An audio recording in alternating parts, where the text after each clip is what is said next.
Good evening. Welcome to the Hubbard County Planning Commission Board of Adjustment meeting for Monday, October 24th, 2022. I'm going to start off by reading the Planning Commission Board of Adjustment meeting procedure. All persons in attendance at Planning Commission Board of Adjustment meetings are expected to comply with the following meeting procedure. Thank you in advance for helping make this a manageable meeting. Copies of agenda item materials are available for the public viewing on the table located at the back of the meeting room. These materials are not to leave the table, so others in attendance may also view them. Please turn phones to vibrate or off during the meeting and conduct any sidebar conversations outside the meeting room. Interruption or other interference with the orderly conduct of the Planning Commission Board of Adjustment meeting will not be allowed. Defamatory, abusive remarks are always out of order. Disruptive persons will be removed from the meeting. The chair may terminate a speaker's privilege of address if, after being called to order, the speaker persists in improper conduct or remarks. Written material concerning agenda items must be submitted to the Environmental Services Department by 3:30 p.m. on the Wednesday immediately prior to the meeting date. Written materials will not be acceptable after this deadline or at the meeting because the Planning Commission Board of Adjustment will not have sufficient time to review them prior to the meeting. Such material must state the agenda item for which it is being submitted and the name and address of the submitting parties. Planning Commission business is conducted first, following by Board of Adjustment business.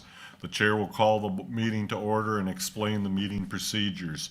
The chair will read each agenda item into the record and ask the applicant to come forward to the presenter's table, state his or her or their names and addresses for the record, and explain his, her, or their request. The Planning Commission Board of Adjustment will then discuss the agenda item with the applicant. The chair will then ask for public comment on the agenda item. To facilitate an orderly, efficient meeting, there is a 3-minute speaking time limit per speaker per agenda item unless the chair allows a speaker additional time. The chair may terminate the speaker's privilege of address if, after being called to order, the speaker persists in improper conduct or remarks.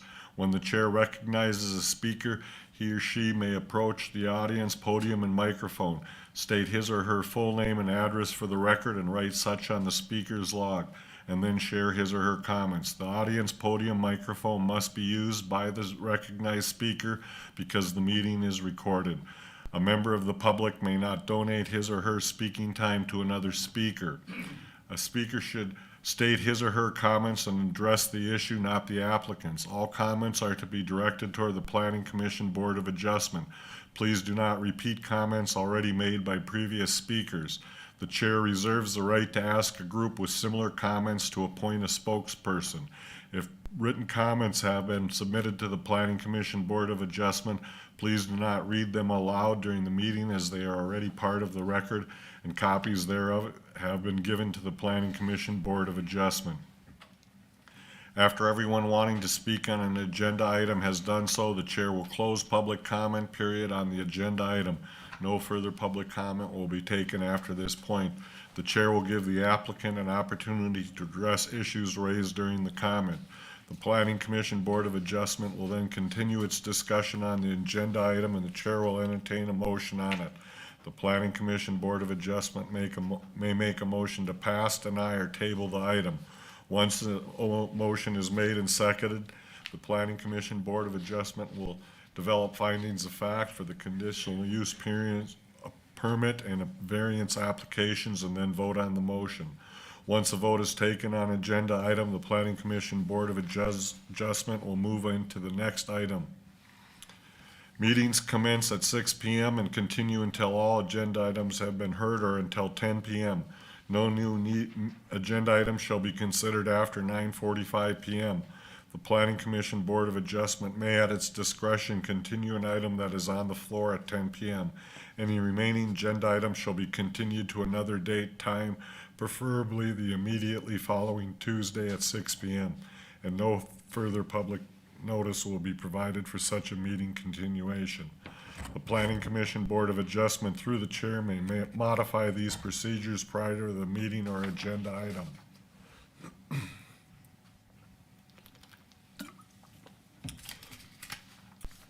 We'll start with the Planning Commission. Since there's no approval of minutes or old or new business, we'll move on to the Board of Adjustment and the approval of the September 26, 2022 meeting minutes. Do I have a motion or any additions or deletions, corrections? This is Ken. I'll make a motion that we approve the September 26th Board of Adjustment meeting minutes. This is Mark. I'll second that. We have a motion by Ken, a second by Mark to approve the September 26, 2022 meeting minutes. Timothy, how do you vote? This is Timothy, I vote aye. Ken, how do you vote? This is Ken. I vote aye. Mark, how do you vote? This is Mark. I vote aye. Veronica, how do you vote? Veronica, I vote aye. This is Mike, I vote aye. Motion carries. We'll now move on to new business.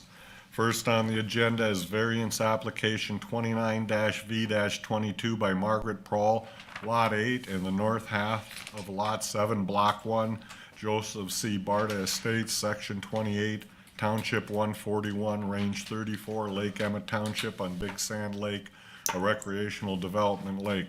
Parcels 16.57.00800 and 16.57.00710. Applicant is requesting a variance from section 507.2 and item 9 of the Shoreline Management Ordinance to exceed the number of stairways, sidewalks, or lifts allowed to provide access between a water body and a dwelling unit. If someone present, please come forward, state your name and address for the record, and then explain to the, you can sit at the table here, and then present to the board what you're asking for. Thank you. My name is Margaret Prahl. I live in Custer, South Dakota, Post Office Box 767. And I have a request for a lift to be built on my lot. We bought the property in 1976. We built a stairway. It's very steep. I think you've been out there and seen it. Now I'm old. I was young then. I could run up and down those steps. Now I'm old. I'd still like to be able to go down to the lake. And so I thought I would build a lift, and then I learned that I couldn't have a lift if I also had a stairway. I thought I needed to have both from a safety standpoint, and so I'm here asking for a variance. Thank you. Questions or comments from the board?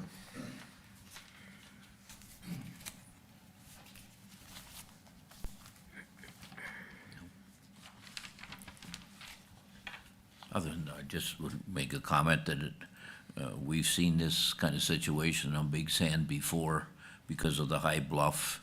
Seems reasonable. So. Thank you. At this time, I'll open for public comment.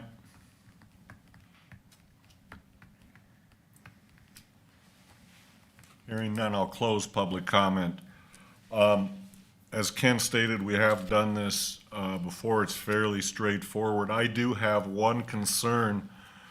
Where that lift is going to terminate down at the lake, it's a very steep ridge going down to the actual water level from where that's going to end. And if I understood the gentleman putting the lift in, you're going to have a pathway or walkway running parallel to the shoreline over to your dock from the end of the lift. Is that correct? Well, I thought we would if we could. I know it's tight, and that's one of the reasons that the lift people said they couldn't put it right next to the stairway because it was too tight down at the bottom to do that. We can just walk on the sand if we're not permitted to put a path or a walkway. But yes, I recognize that, and we've discussed what we could do to stabilize that shoreline. And the people that we've asked about it have said we probably better let nature take care of it because nothing is probably going to work to stabilize it and make it a bigger path. We just hope it will stay. Thank you. question for Eric. What would be allowed within the ordinance from the end of the lift over to the dockway? As far as walking Would path, would it just strictly be a path, or would it be allowed to put like a Boardwalk. boardwalk? generally it's not allowed. The intent of the language in the ordinance is to get as straight a shot to the shoreline as you can, and once you're there, then it ties to the dock, and the ordinance doesn't want to see things running laterally more than necessary, but I think that would be an appropriate component of any possible action to approve the application tonight, that you could include that, because there obviously is a Well, my concern with walking on top of that steep ridge is it's gonna continually slough off. And when I look to either property adjacent to yours on either side, very vegetated, that whole lip is well vegetated, and if that could be reestablished over the vast majority of your property line there, right now, there's a lot of exposed sand with a few sparse clumps of grass here and there, whereas when you look at your neighbors, they're completely vegetated. If we could get that vegetation, I would be extremely comfortable. I think that's the only issue that I have with this proposal. May I speak? Yes, you may. It occurs to me as you're talking that our dock can be, it's out now. And I thought when we discussed it, that we would just put the dock over so there was just, we'd have a 4-foot walkway or whatever is permitted, and then the dock. So we wouldn't have to walk across the sand. So you're saying you'd move that dock over closer to where that lift in? Instead of having it come this way, we would have it come this way and would connect with the lift. Again, my concern is the vegetation. Any other comments or questions from the board?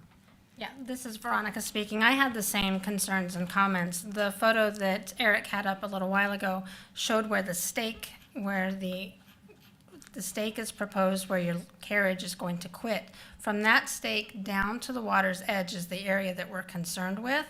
That's probably, 8 feet, an 8-foot drop from that top of that sand where the carriage is gonna come Right. down to the water's edge. That's the area that we're concerned with the erosion. Even though your carriage is gonna have these 12-foot posts, down into the ground, the erosion is still going to happen. Have you considered riprap? I know you mentioned you talked to some people, but did they not visit with you about riprap across that shoreline?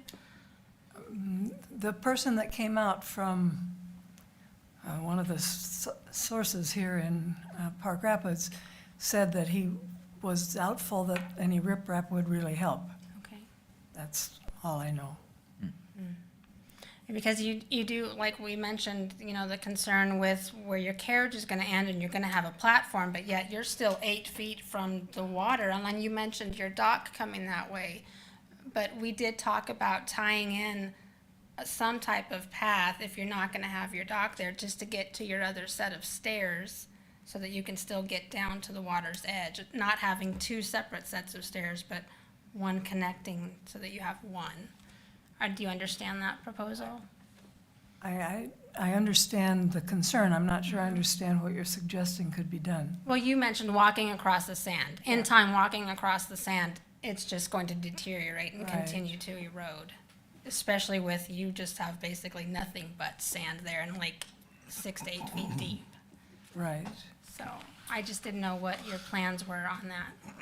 Well, they're a little fuzzy at this moment, Okay. but because we haven't known what we would be permitted to do. Okay. Are we permitted to put riprap in without a permit? Well, permits are necessary and you would have to contact the Environmental Services Office, but riprap would be highly suggested in this situation across your entire lot, because all that vegetation, as my colleague had mentioned, the lot next door to you on both ends, all that vegetation in the water had been removed, or has, it's just gone, it's just Yeah. not there in that particular area. We have not And so, removed any well, vegetation. It's just gone. Yeah. So you have a lot of erosion happening, and so we're just trying to be helpful for you and strongly encouraging that you need something to retain that wall there, plus if was having the lift station, otherwise we're just gonna see these pipes and the carriage coming down and something to kind of cover it. There's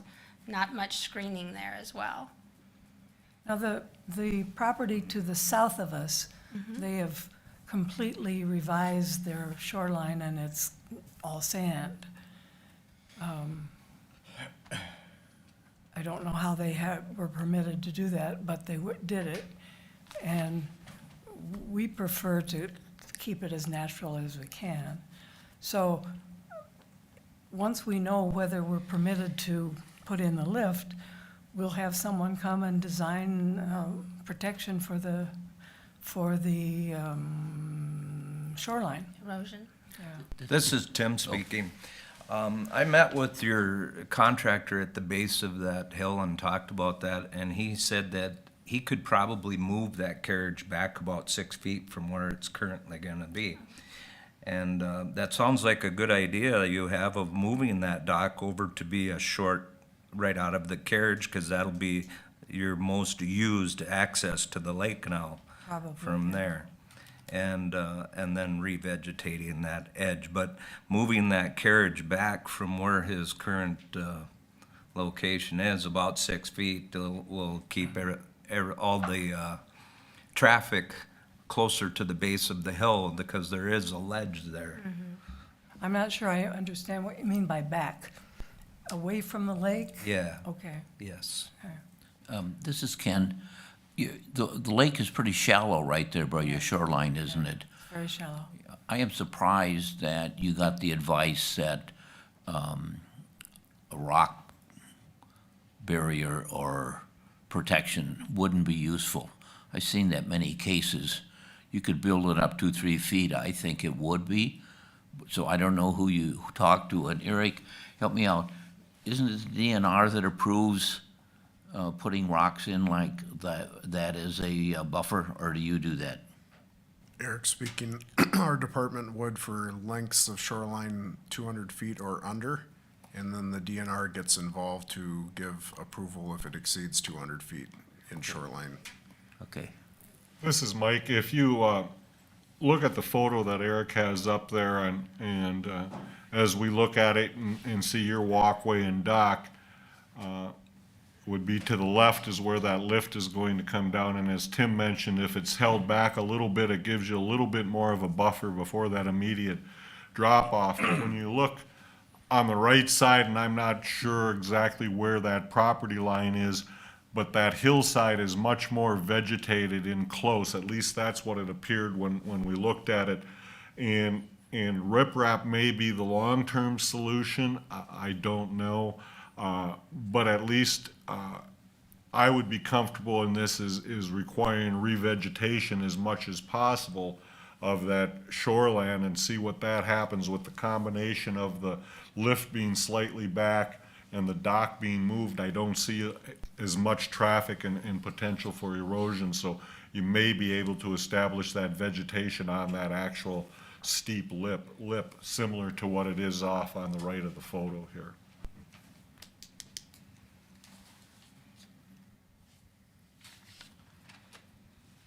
Any other questions or comments? Question for you, Mike. So would you be interested in adding a, what's the word I'm trying to think of here? Condition. Condition, that this be revegetated, and would you be willing to give a definition of what, or just to say that they would need to work with Eric on that? Yeah, and I know Eric doesn't like real vague definitions, but I'm wondering if we could require trying to get it back to look similar to either side of that dock right now, when you see it where there is considerable vegetation on the shoreline and that lip, that will have at least some effect at holding it in from the foot traffic. Wave action and ice action, if that occurs, you know, that's a whole different game. I don't think we're looking at that, but just trying to keep from whatever traffic is on that lip, to keep it from continuing to slough down into the lake. I want to make one comment. We have not removed any vegetation. We have not done anything to the shoreline. Whatever is there is caused by either the ice or the wind, or the water. Thank you for your input. I just, during lot views, we could just see when we looked, and from this aerial photo, you can see where the vegetation is on either side of your property, and then where there was none, so I just imagine that is not helping your situation with that ridge there. Probably not, yeah.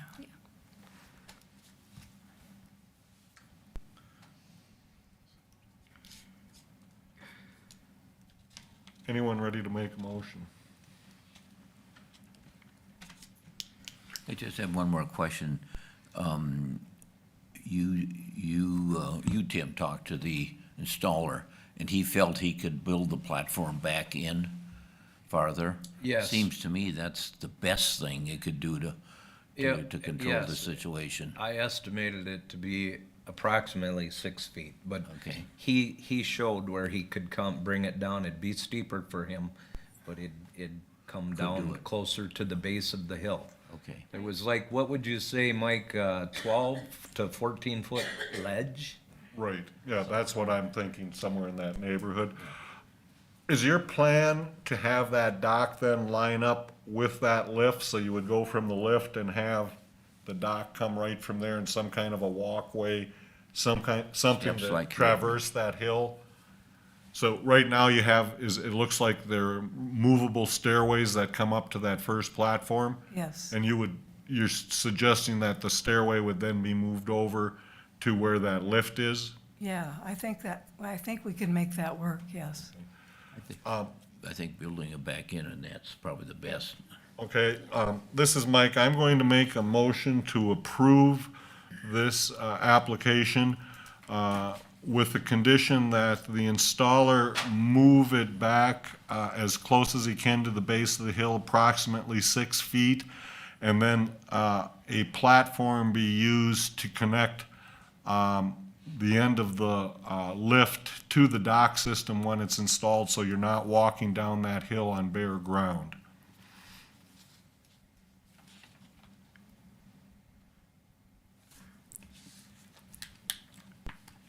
You want to adopt the staff's, Okay? adopt the staff's findings? And yes, so I was waiting for a second, but we'll adopt the staff's findings of fact. Okay, this is Mark. I'll second that, Mike. Okay, we have a motion by Mike, a second by Mark to approve this, accept the staff findings of fact with the condition that the terminus of the lift be moved back approximately 6 feet to the base of the hill, and a platform or walkway connect that platform to the stairway leading to the dock. May I, this is Tim speaking, could I just mention one thing? I'm not sure because I haven't seen it, but I'm wondering if it wouldn't be better to be allowed to be right to the side of it too, Mike, so they have something permanent there instead of right off the end, maybe. Right, I some- think that would meet the intent, is that Okay. that dock alignment come close to that, and a walkway established from the platform, or from the end of the lift to the dock, and if it's offset a little bit, that's fine, just, it's, Okay. the intent is to keep from walking directly down that steep shore side. Yep. Okay, so we have a motion and a second, staff findings of fact and the condition. Timothy, how do you vote? This is Timothy, I vote aye. Ken, how do you vote? This is Ken, I vote aye. Mark, how do you vote? This is Mark. I vote aye. Veronica, how do you vote?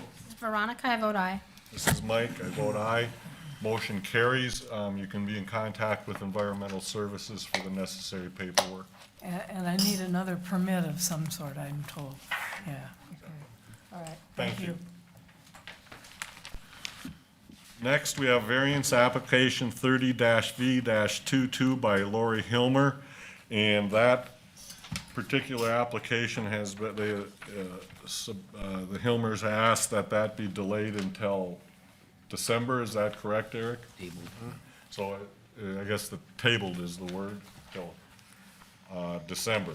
So we will move on to variance application 31-V-22 by Terry Hokeness, part of Government Lot 4, Section 19, Township 141, Range 34, Lake Emma Township on Potato Lake, a recreational development lake. Parcel 16.19.01200, Applicant was requesting variance from Part 1, Section 501.2, 501.7, 1001, 1003, and 1005 of the Shoreland Management Ordinance, and Section 4 Subdivision A1C and Subdivision A4 of the Subdivision Ordinance to subdivide the existing property into 4 lots that do not meet the required 150-foot minimum lot width at the 100-foot ordinary high water mark structure, setback, or minimum building area. Part 2, Section 506 of the Shoreline Management Ordinance for a proposed guest cottage that will exceed both 700 square feet maximum allowed exterior footprint and 15-foot maximum allowed structure height. And Part 3, Section 701 of the Shoreline Management Ordinance to alter and expand a non-conforming use and create a new structure where none previously existed. Applicants, please come forward, state their name and address for the record, and then explain to the board what you're asking for.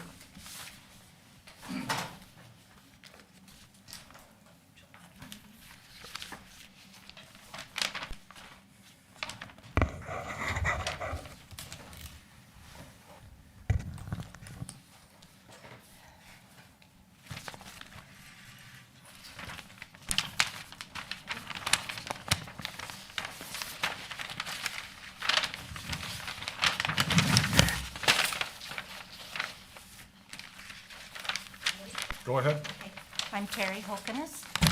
I live at 15597 County 40, Park Rapids. I've been the owner of Bayside Resort on Potato Lake for 47 years. I'm applying for a subdivision and applicable variances that go with it. At this time, I'd like to defer to my son Scott, who has a visual presentation of our request. Thanks, Mom. So what I'd like to do is... Please state your name and address for the record, please. Okay, thanks. My name is Scott Hokeness. I'm Terry Hokeness' son. I live at the same address as she does. Thank you. So there's 3 components to this variance. I want to talk about the subdivision per the Lindau survey that we've had completed. I want to talk about the a guest cabin that we'd like to use in the future. And the third part of the variance is to alter and operate a small version of the resort that exists today. You can see from these pictures here that the Bayside Resort property is a pretty large chunk of property. It's composed of 15.5 acres and 443 feet of lakeshore. I'm sorry, 643 feet of lakeshore. It's currently bordered by a couple of small properties. The one to the east is a 100-foot wide piece of property. The one to the west is a wider piece of property, but pie-shaped and not real large. There are also a couple of non-riparian pieces of property that border the resort farther up the road away from the lake. One is Ken's storage facility, and the other one is a residential piece of property, about 30 acres, 36 acres wide, big. Any questions on the property itself? Eric, I want to be clear. We're doing this variance in preparation for what will have to be a subdivision application eventually, right? Correct. If the variance is granted, then they do intend to submit a administrative subdivision They application. can use those what we would approve in the variance as part of that application then, yeah, okay.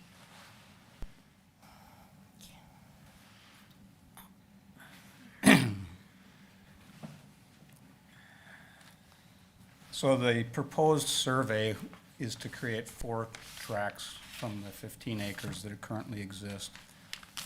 I put some details down about the different tracts. Tract A is the smallest that we've designed. It's got 150 feet of shoreline, and at the 100-foot setback, it's 150 feet wide. Tract B is a little over 4.5 acres. It's got 164 feet of shoreline, 170 feet across at the 100-foot setback. Now, when I'm saying 170 feet, I mean across the 100-foot setback line. So it's got more than the required space where you're gonna build a house or for the lots to be used. So tract C, 4.17 acres, again, 64.4 feet of shoreline, 170 feet at the 100-foot setback. Tract D is the largest one of the tracts that we propose to make. It's got 164 feet of shoreline, 178 feet at the 100-foot setback. So when you look at this, you question, well, what's the problem? Why do we need a variance? Well, there's an issue with the width of the lots because, due to the angle of the lake and the angle of the property as it sits against the lake. And what we end up with is we're short of property when you draw an arc of 150 feet across the lots. That occurs at about the 50-foot mark from the water line. So it's not where we would be building, but it is short. And Eric's, in his report, he shows how it's short. Now, when I talked with Kevin Lindau about this, our surveyor, he said that wasn't an issue because they'd never worried about the width of the property where it wasn't buildable. And he showed us, I put a slide together to kind of highlight this, that one.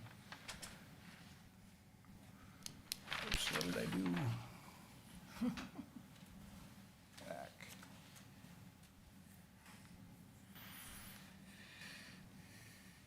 Okay. That's what you want. So can you see these circles that I've put on here? Those represent a circle that, with 300-foot diameter or 150-foot radius. And you can see that on the first lot, there's really no issue. When you go to the west, there's pretty much, it's all 150 feet wide within the tract structure. Same thing on Lot A, or Tract A, when you go to the east, according to Kevin's survey, it's a couple, I think, what is it, a half an inch or a quarter of an inch short of the 150 foot, all the way around. Now, where we run into the issue is on this Tract B. You can see where the line intersects the tract when you go to the east. So Tract B is short again, and that's about the 50-foot mark from the high water mark. It's fine going to the west. We got plenty of room to have the 150-foot width going west. Same thing on Tract D. We're a little bit short going east. This is even a little closer to the water where that one occurs. And then to the west, we're good. So if I mark on there, those red marks are approximately where we would be short of the 150-foot width due to the arcs and due to the angle of the lake. Is that making sense to you guys? But say that again, because the drawing shows, like, I'll just look at parcel D there. It shows it meets the 150-foot one somewhere between the 100-foot setback and the 150 setback. So I didn't understand what you meant, the red spot. The red spot is where we don't meet. If you continue the arc all the way down to the lake, that's the spot where we aren't wide enough.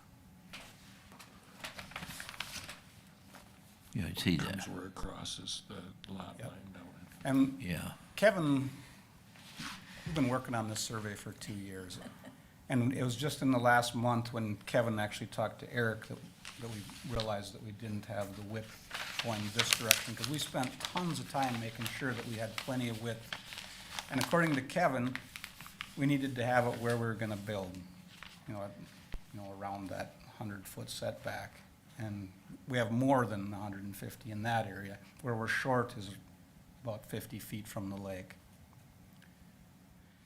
The other thing I'd like to draw your attention to is if you go parallel with the lake up these tracks, every one of them's more than 150 feet wide all the way. It's just due to the angle of the tracks against the angle of the lake. That's where we lose our width. The tracks are all more than 150 feet wide if you took a tape measure and measured across them and walked parallel to the lake. So you've picked a 100-foot setback point to draw your circles, like in D. It's where the 100-foot setback meets the property line. That's Right. right, Ken, because And draw your that's the circle. way the ordinance is worded. And so that anything, if I draw a line from that corner or the property line on D to the red spot, you contend that everything to the left of that as I go around would meet the 150-foot setback. Yep. Yes.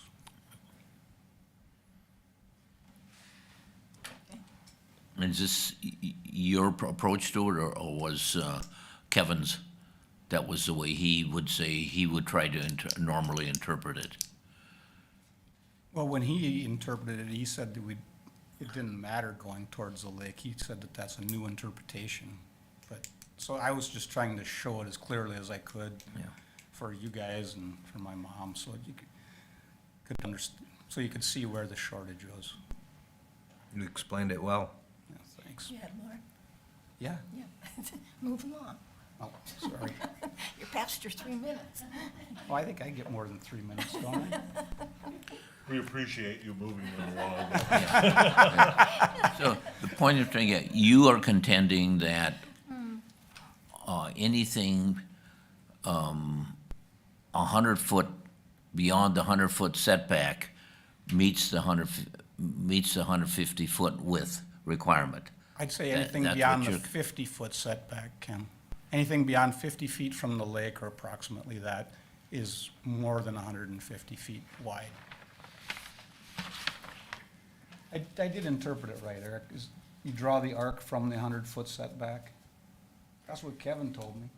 Yeah, that's not the way the ordinance definition reads, as to how the lot width is measured. That's why he's got on the screen, like for track D, the 139.58. Eric, I'm sorry, I can't hear. The ordinance definition of lot width is measured at the 100-foot setback is at any point along that setback line, you measure the shortest distance between the side lot lines, and that has to comply with 150 feet minimum. Okay. And so that's why the survey shows on the lots where it is shy of the 150 and it's got the distances labeled as to what that is. Now, practically speaking, as Mr. Hokeness said, you can't build there because it doesn't meet the 100-foot setback, but it still technically doesn't meet the requirement of the ordinance and thus the variance request. So when I look at this and with that, it looks like, although with a little bit of variation, that the 150-foot width is accomplished at about the 150-foot setback point. When I look at the 150, 159, all those crisscross the 100 all the way up to the 150, and that at about a 150, it's more likely to meet the 150, at the 150 setback, it's more likely to meet the 150-foot lot width requirement, if I look at these. No, that's not the way the survey reads, Ken. It's at the 100-foot setback, if you draw a line across the 100-foot setback, it's 170 feet wide. So there's way more than 150 No, feet but doing it across. perpendicular, like Eric is saying, between the lake, I'm looking at parcel D, between the lake and the 150 number, that's about where using the perpendicular at any point where you do achieve the 150, and between there and to the lake, it's less than that. No. Let me bring my circles up again.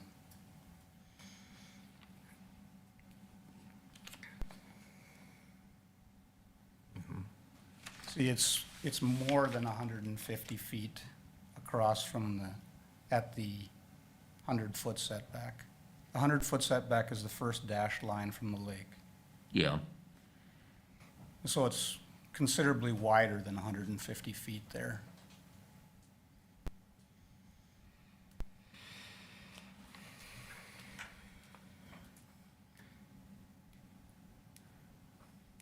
well, yeah, from where the 100-foot setback crosses the property line, it's more than 150. But if I understand what Eric is saying, the requirement is more like the 150 that's put on here. You have to find any distance that is equal to or less than 150, or more than that. Am I making sense? Yes. I guess what I'm looking at is that in order to meet the 150-foot setback, you have to be back almost to the 150. To meet the 150-foot width, you have to be almost back to the 150 from the lake setback point to achieve that, with a couple of variations, No, so. that's not the case. Well, again, this is Mike. The survey depicted your circles at the 100-foot mark. What the ordinance says, if I understand right, anywhere along that lot line, 150 feet, you don't just pick the 100-foot. If I drew that circle at 50 feet or 75 feet or 25 feet, I would get a different arc and a different width on all of those. And is that am I reading the ordinance correctly? Yeah, the arc concept isn't how the ordinance definition operates. It's the shortest distance between side lot lines measured at any point along that 100-foot. I guess that's what I'm getting to. If you took that any point and drew your 150 feet, it would change every point you go along.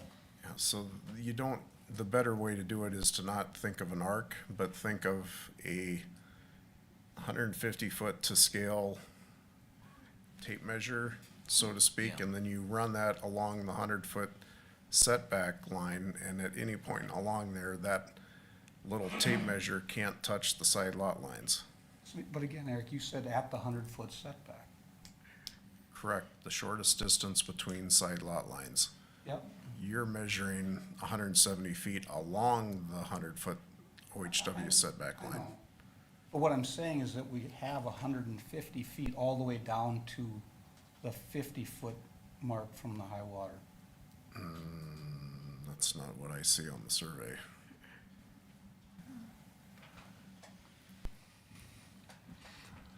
Well, Well, that is. move on with this one. Yeah, do you have more of your presentation, rather than, let's not get hung up on this disagreement here. Okay. All right, so I gotta go back to my presentation. So, just, the last thing I want to talk about on the width one is that we've had the tracks are they've been surveyed, and then on those tracks, as they were surveyed, we've had the septic systems designed to fit on each one of the lots. And Don Untham has identified the primary and the alternate sites, and they're all laid out and sized, and I think you guys saw that when you were out for the site visit. So the other part of the subdivision that Eric pointed out, this is a new section that was added a year ago, is my understanding, new amendment, that talks about buildable area. And because of the shape of these lots, because they narrow down as they go to the north, we run out of buildable area on the lots. Now, they're all big lots. We've got 2 acres on the smallest one and 4.75 on the largest one. So there's plenty of buildable area, but that doesn't meet the the ordinance again. So I talked to Kevin, our surveyor, about this too, and we do have a workaround for this, but I don't think that it meets the intent of the ordinance to just draw a bunch of boxes in your back lots to comply with the ordinance. So we could do this, we could meet the ordinance by carving out some squares, because it doesn't matter where the buildable area is. And you can see these blue boxes that I put on the diagram. Those, by making some jogs in the property line, we can comply with this ordinance. What I would ask you guys is that really the intent? Or are we getting caught up in a rule here that was designed for protecting lakes from non-buildable lots? Because we really wouldn't change, we'd still be a 2-acre lot, we'd just carve out some extra space in the back to meet the ordinance if that's really what's necessary. If you look at the chart down below, again, the surveyor didn't realize this ordinance was in place when he did the first calculation, so he actually gave me the buildable square feet. It's in that table on the bottom, and you can see how big they are. If you don't use the strict wording that's in the ordinance, where you have to have, where you can only count property that's 150 feet wide. So, I have a question. yep, This is Tim speaking. So you were involved with this for 2 years on this. working for 2 years. So did you ever try subdividing this? It's 643 feet, you said, of shoreline? Yes, And then if I go back to that first pin on D, that's about 700 feet back. If I went straight across, couldn't I make these all, if there was no houses there, 150 feet each one of them? All the way back before they turn to go north? there's only, when you get up to County 40, there's only, But can't they read, can, it's they too can little. go It's like- down to 75 up there. yeah, and they do go down to, but they go less than that 150-foot width, and according to the Do you ordinance see what I'm now- asking there? I do, but I don't think it would allow for lots if done that way. If we just forgot about the houses and went square with the lake shore? Yep. Because he's saying the angle of the lake. You'd still run into that buildable area issue at a minimum. Bingo. This is Veronica speaking. I have a question. What is the reason or purpose for your subdivision request? I mean, why do you want? Why are you wanting to do it? Correct. I don't know, maybe you want to answer that, Mom. It's, Speak to the microphone, Okay, please. Pull speak it to up the mic. closer so we All can, right, all right. pull it right up close. You guys gotta get close. That better? Yes. There you go. I guess that at this time, I had thought about various things because I have asked for the small resort because I really like resorting. But I have 3 children, and so I am looking at the possibility of giving them each, gifting them a lot. My next question is, have you considered meeting the subdivision requirements by reducing your subdivision request from 4 tracks to 3? Because if you went down to 3 tracks, there would be a lot more buildable area. You would make your lot width, you would meet most or if not all of the requirements. yeah, we have, and you're right, we would. As Mom said, there's 3 siblings, and we need a place for Mom to live. You gotta speak to the microphone, get it up close. Speak up, Scott. Sorry, so we have 3, we need 4 lots is what we're looking at for the family. And when we've been working on this survey for 2 years, and it's never come up that it wasn't going to, that 4 lots wasn't accomplishable. So it's relatively new that we've learned that we didn't have the buildable area one, for example. We didn't know about that. So I hate to go back to the drawing board at this point. We've invested a lot. We've got the septic designs done. We've made plans. We've done some house design. Okay, this is Ken. What would be your plan for Tract A when Terry no longer decided she wanted to live there? Sell it? I would like to absorb it and keep it in the family. So then you're down to 3.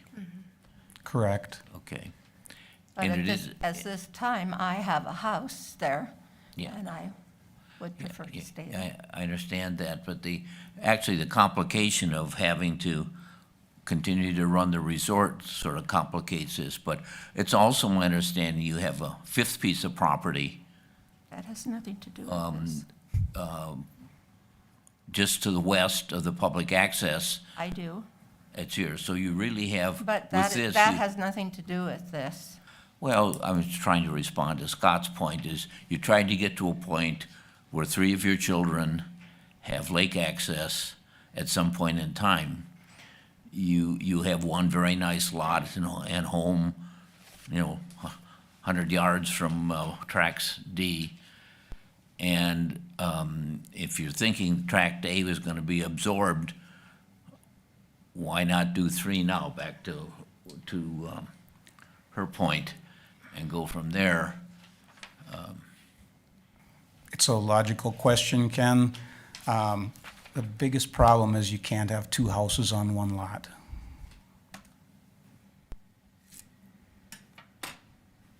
This is Mike. Do you have more of your presentation? Just so I'm clear when you're done with the presentation and we. No, I do have a couple more things. Okay. I'll try to Let's- move it let's- along. Let's let him finish his presentation before we ask any more questions. Okay. Go ahead. So our plan for the subdivision would be to remove cabins 2, 3, 5, 6. The trailer house has already been removed, so this is an illustration of what the property would look like with the, when we get to the part where we take the cabins away and put a couple new houses in. We'd like to move cabin 4 back to the 130-foot mark from the high water, and build another house where cabin 5 sits today. We've done the septic design work for this plan, and I put this next slide in just so you can see the difference. So this is with the house in 10 cabins. We already took the trailer out in preparation for the subdivision, and this is what the property would look like as far as footprint with with our design for the subdivision. So I just wanted to show you what we're looking long-term. So the second part of the variance is for the guest cabin, and this is for use in the future. The cabin, as it was built, is a 24 by 30 footprint, 720 square feet. The height is about 16 feet 10 inches. I've been working with Eric, and he was talking about options, and he said if we added a workshop or storage to the cabin, that we could just apply for a permit. And I'm not really strongly opposed to that. I just think, again, that's not really I find it hard to believe that that was the intent of the ordinance, to make people do an addition on something like this just to comply with it. It's 682 square feet on the inside. So if we put an addition on, we'd comply with the ordinance, and we'd be under the 25-foot ceiling on the cabin. But so, to me, it doesn't make sense to make it bigger, just to comply with the ordinance. So that's why we applied for the variance. If it still makes sense to you guys, we'll build onto it. And it will go back away from the lake and off of the property lines. So the last part of the variance is a proposal to continue operating a scaled-down resort. Tracks A and B would be used to do this. The small resort would include cabin 1, which is right beside Mom's house, cabin 4, which is the one we talked about moving, cabin 8, and the apartment above the lodge. Those are units that are about 250 feet off the lake. They're not quite into Tier 2, or we wouldn't have this problem, but because they're in Tier 1, we can't comply with the, we have too much square footage, so. Mom and Dad operated the resort for almost 50 years, and she would really like to continue providing cabins for a few of her old guests.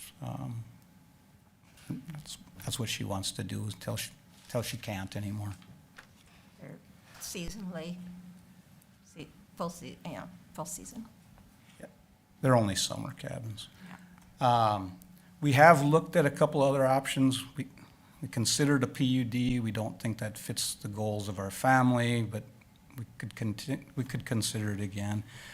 When I was talking to Kevin, our surveyor, again the other day, he said, well, you could subdivide those back lots again, and I'm not really keen on doing that, but I wanted you guys to know that we had some other options.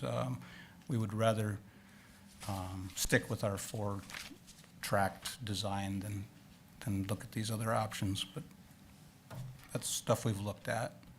So then I tried to put together a finding of fact summary of this. Do you want me to go through this before, or do you want to have questions first? Is this part of our packet, Eric? Yes, the board. This is did already receive part of a our act, copy. It so is. I think we've all reviewed this. I know I've seen this Okay. and read through it, so you certainly can, but it's not necessary in my mind. No. Yeah, this is in the packet that they gave us, yeah. Okay. And that's where Republic. that was my last slide. I was just trying to summarize, because I think when we submitted the variance, we didn't quite understand to fill out the finding of facts in the variance like we should have. So that's why I put it in here. I apologize for that. Thank you. Appreciate all the work that you've put in here, into this proposal and the thought process and explaining that to us. At this time, I'd like to open for public comment.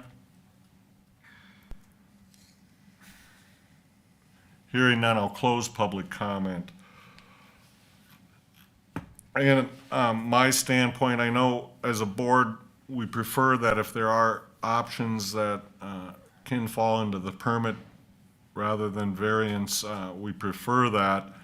When I look at it and my thought process goes, well, what's the end game here? It appears that there would be 4 individual lots with, depending on whether it's track A, B, C, or D, a certain amount of structures on it in individual ownership is where it's going to end up down the road based on your proposal.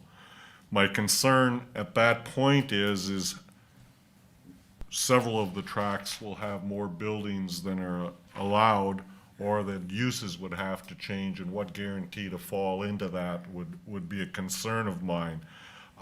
It appears, if I understand the proposal, that C and D will only have 1 structure on each lot at this time, what's being proposed. So when you, Now, hold on.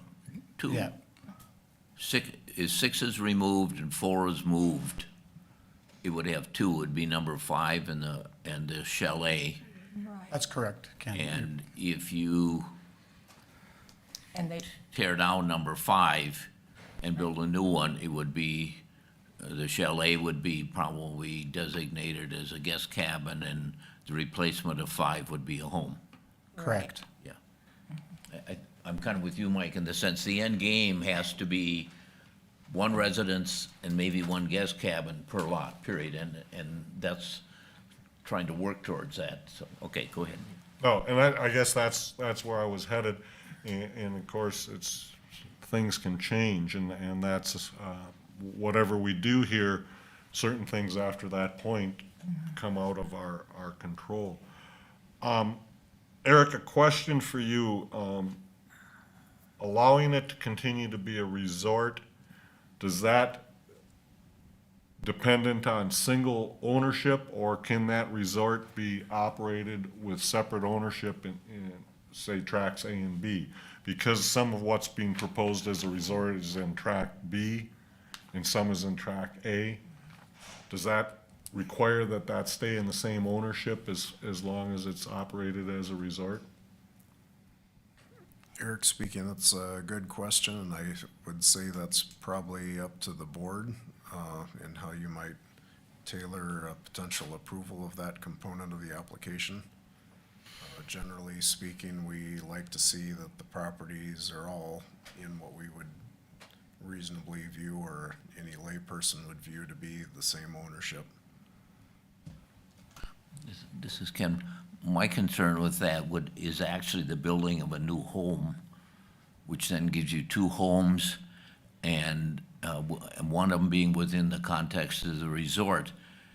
If that new home weren't built, you could run A and B as a resort, move 4, and then when the resort no longer continues to operate, you tear down cabin 1, cabin 8, and then build a new one. And so then you'd have, on B, you'd have a new home and 4. On A, you'd have the house and the loft in the back.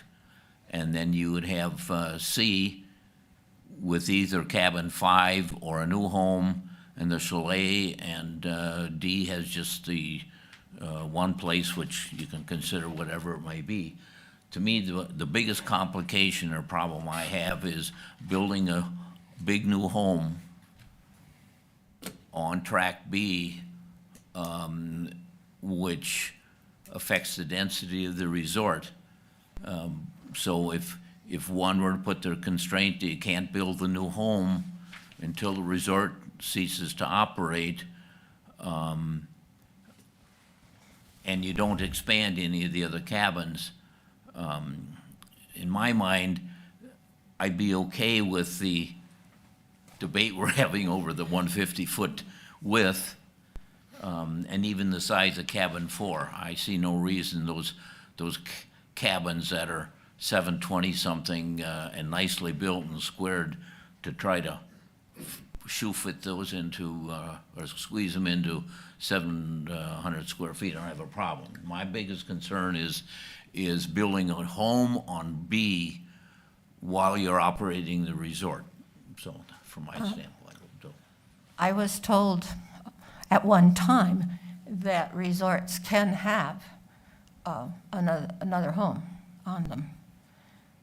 I don't, that was quite, it Well, was it a would have while to be ago, and I don't recall all the, the stats that she gave me, but this was a person I talked to at the county who was telling me that, I believe it was My somebody in the understanding tax is office, but. if you built a home there, that tract A and B would be over density with a home added.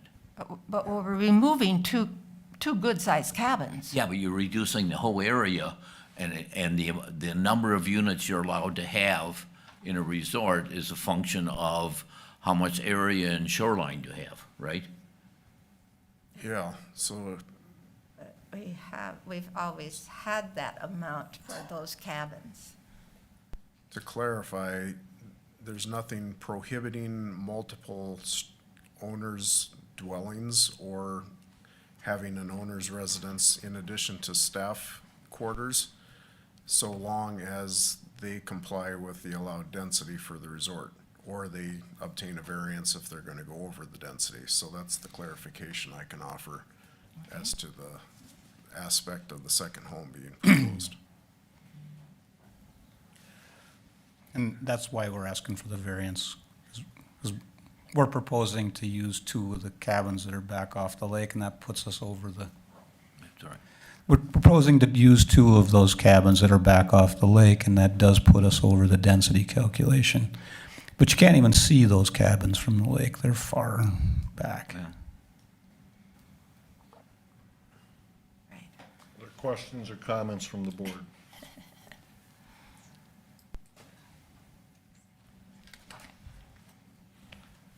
When we bought this property and looked at the 15 acres that we had, we always thought that there was plenty of property. This was to be our children's inheritance. My husband always said we have, but we didn't know property lines at that time when we built units and put them there.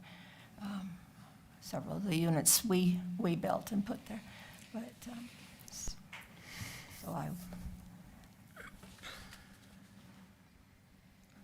This is Veronica speaking. My comment is, I understand the applicant's request wanting the 4 lots, but I am in agreement with the staff's report that the property is not large enough to be divided into 4 conforming lots. The property is better suited, as I mentioned earlier, to be in 3 lots to meet most of the requirements. It would also improve the available septic system space on each lot, which is very limited, as we've already talked about or we've seen in our application that there's some issues with the septic as far as the ma'am, there is no issue with the septic. There's ample septic You're- space. Okay, scaling down the resort to operate on roughly half the property and having its dwelling unit density be 50% greater than what the ordinance allows also involves construction of that 2,500 square foot dwelling. To me, it's just not a reasonable proposal. At this time, I'm not in favor of the application. Other questions? Mark? This is Mark. Question for the applicants, because you've stated how long you've been working on the project. So time invested, we're trying to take that into consideration. I'm just curious, during that whole time, did you involve Eric's office? Absolutely. We've been working with Eric for about 2 years as well. So you were advised of the practical difficulties from the start? No. Okay. No. The certificate of survey was not provided to the department until the variance application was submitted. Okay, So thanks, we've, Eric. we've never seen the particulars to be able to comment on them until that point. That's not totally true, Eric. I got the first survey in March, and we've had several variants of the survey. Now, I don't disagree about the width part, because Kevin never brought that up, but A scale copy of the survey was not provided to us until the variance application was submitted. That's what I was saying. that's probably true. I'm not real sure that we realized that we were missing that before we made the application. I did not know, and I don't know if Scott did, that we should have given you the survey a long time ago, but I did not realize that, so. Well, we did show you the survey, you just didn't have a scaled version. Right. My point is, without the scaled copy and the exact numbers for lot area and buildable area, it really limits my ability to give feedback on what will require variances or what will not. Other questions? This is Tim speaking. I agree with what Ken said. I don't have that much of a problem with that lack of width there, with the condition of not being able to build that house if you want to go to 4 lots. Okay. Is anyone ready to make a motion? Can I ask one more question? Certainly. Tim, when you say that, if we don't go the route of the resort and we say we take those cabins off, then would you be in favor of the 4 tracks? If you don't, if you're gonna go to the 4 tracks, in my mind, you're going residential, towards residential, that's where it's at, so I'm saying What's that sticking mean? to what the ordinance allows there. What did that mean? I'm sorry. Maybe Scott understood, but I'm sorry, I did not. I think they're saying if you keep it as a resort and keep the cabins that are there and don't build a new house, that they'd be okay with it. Yes. Are you okay with it That, Ken? as 4 tracks? So I think the answer to the question, from my standpoint, is if the resort were taken off the table at this point, I'd be supportive of the 4 tracks, and the removal of all the appropriate cabins that got each of those tracks down to 1 residence and 1 guest cabin.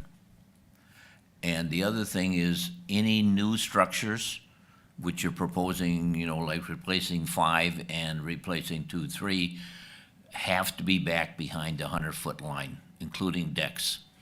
Not built in the same locations, but that's my compromise mitigation to 4, is to bring this more in line with 100-foot setbacks, and 1 residence and 1 guest cabin. I'm okay with the size of the guest cabins, and so on, but if you replace 5 and replace 2 and 3, that the new cabins or homes would have to meet the 100-foot setback. And that's my trade-off to accepting the 4-tract approach. And it makes it a lot simpler if the resort were not in the equation from my standpoint, so. I'm trying to be as reasonable as I can here. This is Mike, and I think to answer your question, from what Tim had stated, is that moving towards residential, we see at some point this resort is not going to be operational, and these will be 4 residential lots. So any determination we make here, I think that impacts each and every one of us, how we're looking at this, because what we're looking at the end game in 4 residential lots versus 4 residential lots, or 4 lots with 2 of them having a resort operation on them. It's a changing scenario as far as what's allowed, what's grandfathered in, what's not. And it's all, in this variance request. So I think that's when he stated going towards residential, that's what he was referring to, is where is this chunk of property going to end up somewhere down the road? Yeah, that's my thinking too.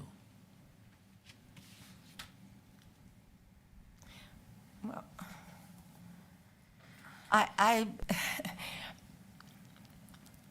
even with asking for the resort, we still would have, and a house. I agree that there would be 4 residents. That's kind of the object of the 4 tracks. But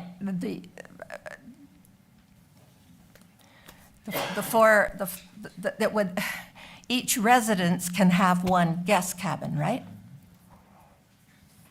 Right? Yeah, I think what we're So saying, where at I'm least- only asking for approval for two more small cabins, basically.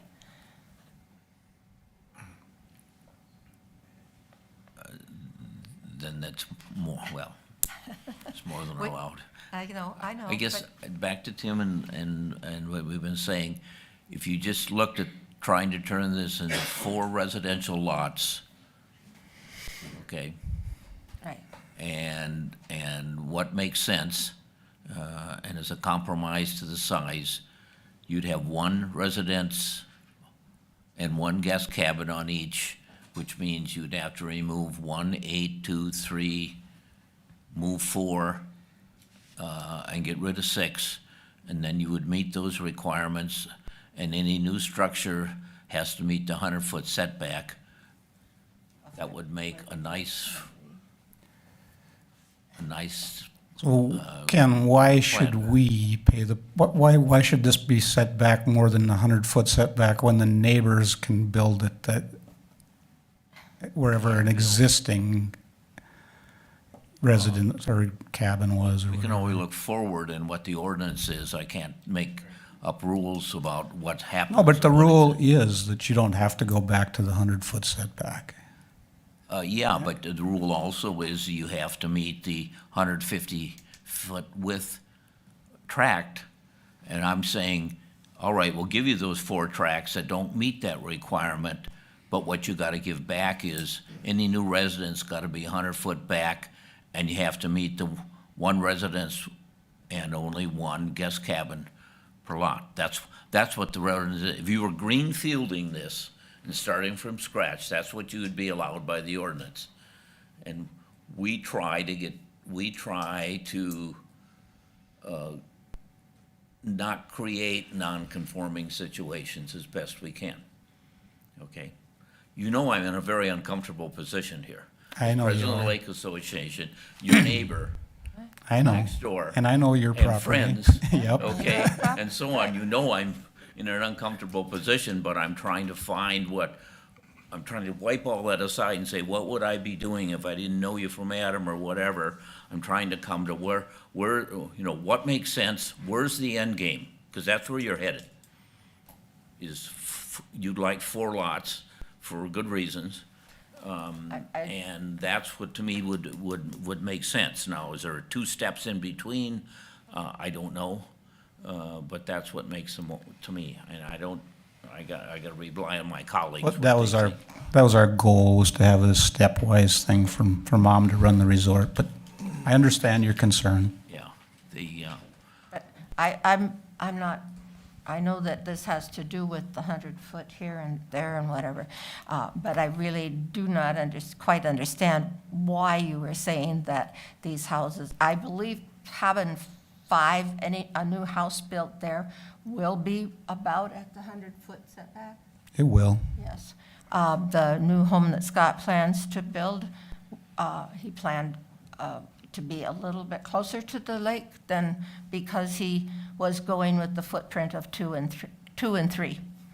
He's going to, those will go down, and he had planned to build in their footprints, right? Pretty much. That was the plan. And at what was the, I think it's about 90 feet. 90 feet? I don't know. If we put a time limit on, like, say, 3 years or something on the duration of the resort, that it could exist, and after 3 years, you would have to stop, and with that, allow you to build that new home. I'm still into the 100-foot setback. Would that be a compromise? I don't care. Well, that would give you some time, Mom. Give me Give you some 3 years time. if I you guys appreciate- would be willing to do I that. appreciate that thought. I'm 83, Ken knows how that's old about I my am. lifetime. I think he's looking at me and going, 3 years is about where she's going to be. I know what you guys, This is Mike. I- I guess I'd be in agreement with Ken that, I'm okay with the 4 lots, but any new building taking place at that point, that lot needs to comply, which would be the 100-foot setback, a guest cabin, and that's it, and no additional buildings. Now, as far as moving the 1 cabin, the 720 does not matter to me at all. What matters to me is how close to the lake it is. And to add more footprint to be able to do it by permit, I'm in agreement with you. That does not seem to meet intent of what we're trying to do here. So I have no issue with the slightly larger guest cabin. But I guess, where I'm sitting at is any new construction needs to meet the setbacks. And when there's new construction on any lot, at that point, they need to comply with the residents at the setback and 1 guest cabin meeting setbacks. Anyone else?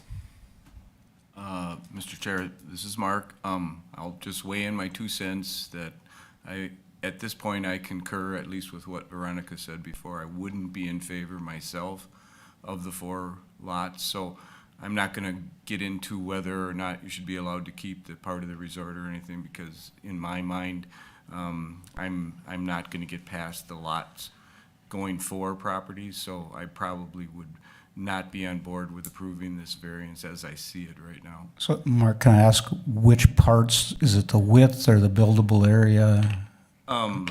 Probably all of the above. I mean, and this is at least a 3-part variance, and you're asking for variance on all aspects. So to me, it seems like there's too many things that you're asking for that, in my mind, I just don't agree with. So without elaborating any further, I'll just say that I'm not on board with that as I see it right now. And this is Veronica speaking. I just wanted to also just comment again that the applicant's desires to have 4 lots, 3 lots can be created. They already even commented that in the end, the land game that you keep referring to, that tract A is going to be reabsorbed back into 3 lots. If, you know, in the end game. So again, that's where I'm not in favor of doing 4 lots. This is Tim. I don't, would they be able to absorb that back into 3 if it had that full house on there, though? It'd have to stay separate lots. Or if you, that, the one day. Eric speaking, you'd bring the structures on the lots into compliance, and then the 2 could be combined. If you tried to absorb A into B later on, you got 2 houses, you can't have that. Can't have 2 houses? Not if you don't have enough space. Oh, the space, the density space? I think that's what they're referring to. Okay. So anyone ready to make a motion? Shh. Want me to make, I'm gonna try. Well, I don't know if there's any consensus at all, so I don't wanna go down the wrong street here, but, under the premise that we're trying to set this up at the end game of 4 residential lots, that to the best of our ability meet or minimize the nonconformances. I would just make the motion to cover all the things that first of all, any of the existing cabins that remain that are over the 700 square foot can remain as guest cabins. That the resort can continue to operate for a maximum of 3 years. That cabins 1, 2, 3, 6, and 8 have got to be removed when this resort ceases to operate. Cabin 4 can be moved to tract B, and all new structures must meet a 100-foot setback, including any decks on the cabin.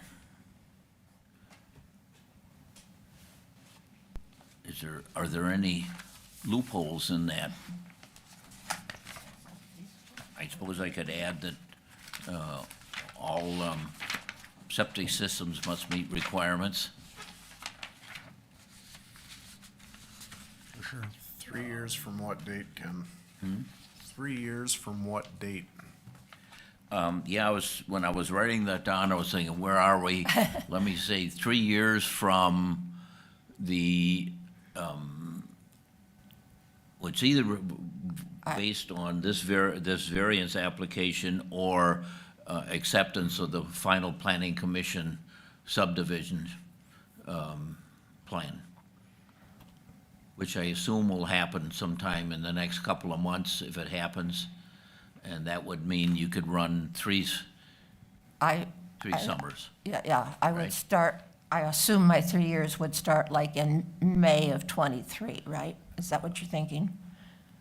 Is I that's, think he's saying Rather 3 than- summers. Rather than the summers. date, I was gonna pick when the when the commissioners approve the subdivision application.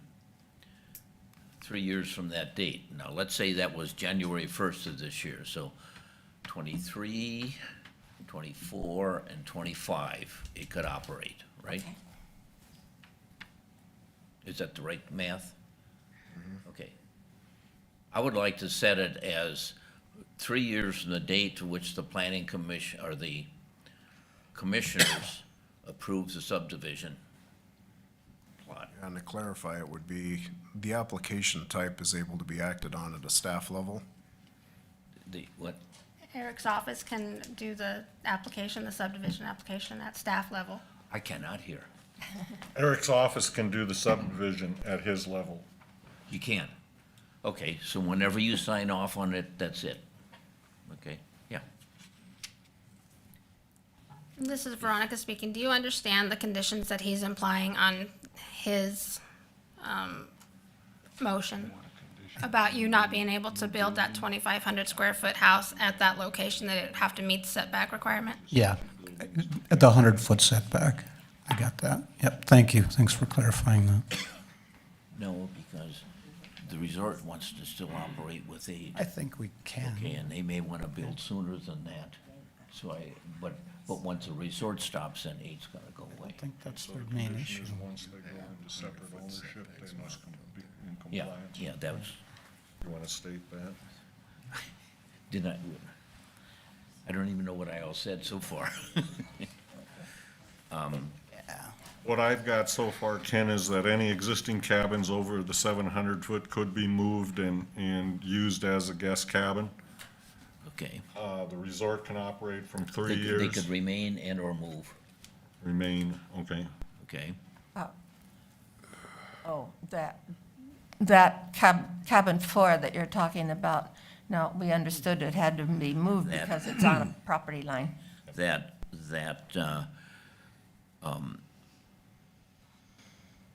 Okay, let me try, go ahead. So you've got the existing cabins. The resort can operate for 3 years from when the subdivision plan is approved. With cabins 1, 3, 6, and 8 must be removed. And number 2. no, 2 and, no, forget the removal thing. The resort can operate for 3 years with cabins 1, 4, 8, and the apartment. Okay? Okay, And cabin 2, 3, and 6 need to be removed. Okay? And number 4 can be moved back to a minimum of 130 feet in tract B.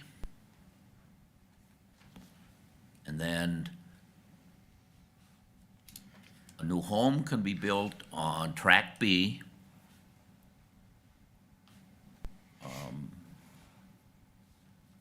But when the resort ceases operation, cabin 1 and 8 have to be removed.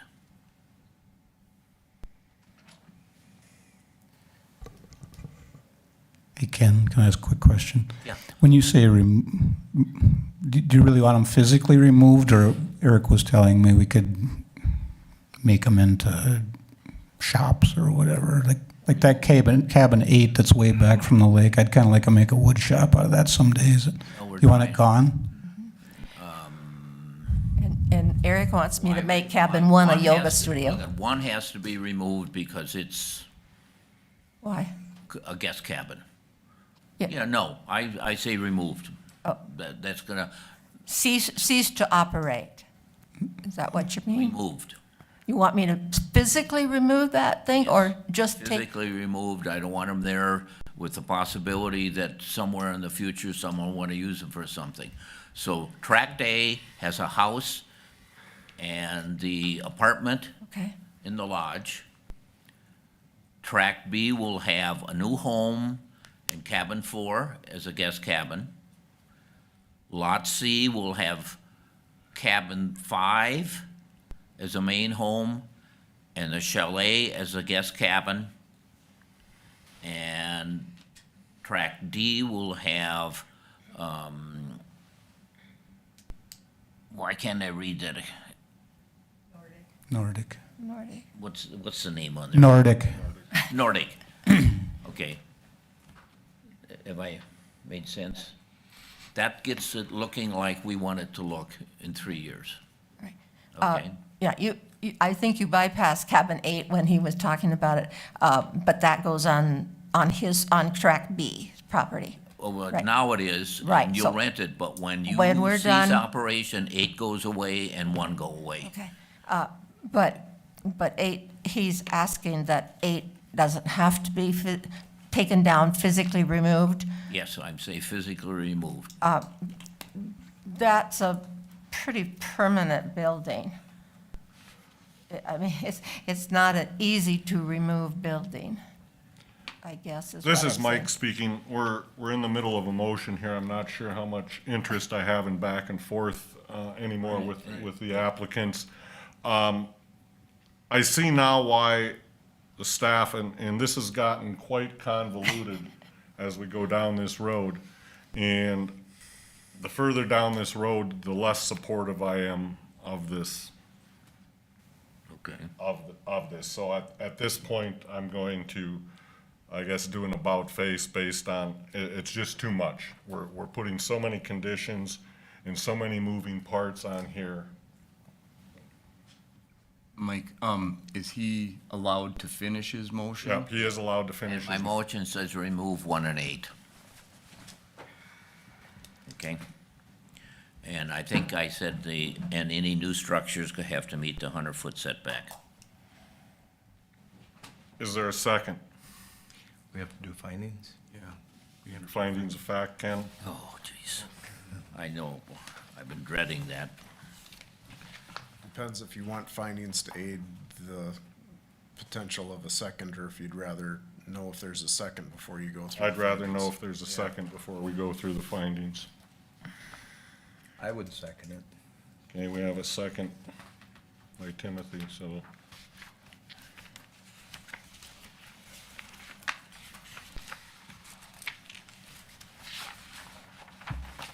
Number one will answer yes, because you're moving towards conformance with the ordinance of the setbacks.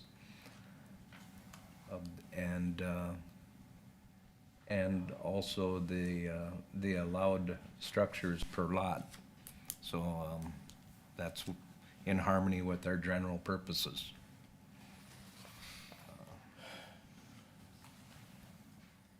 Number two, is the property owner proposing to use the property in a reasonable manner not permitted by an official control? Yes. There is plenty of buildable area. There's a small spot that's doesn't meet the width.